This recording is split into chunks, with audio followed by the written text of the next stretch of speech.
Howdy, welcome back to the Big Blue Workshop. I thought I'd make a quick video on how I cut handles into charcuterie boards. My wife does resin art, and I take chunks of walnut.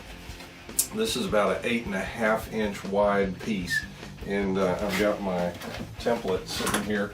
I basically made a plywood template out of 1/2 inch Home Depot plywood, and lay that on these boards. And of course I made it wide enough where no matter how wide the walnut is that I get from the hardwood supplier, I've got enough space where I can make a handle up to about 12 inch wide boards.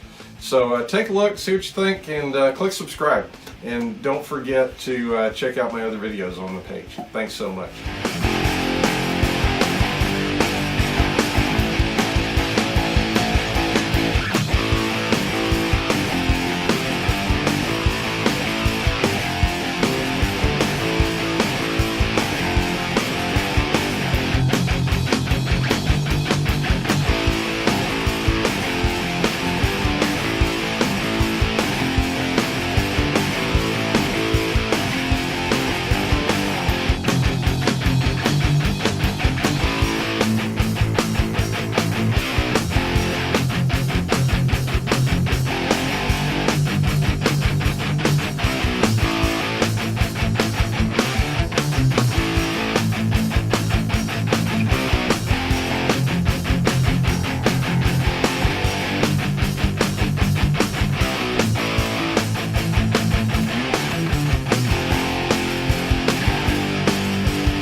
So that's how I do the handles on these boards.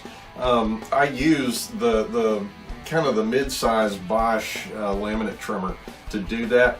Probably a better option to use a larger router, but I've got my larger router mounted underneath my router table, so I use a smaller router. It would probably eat through a little bit better if you have the larger router, but this one works great.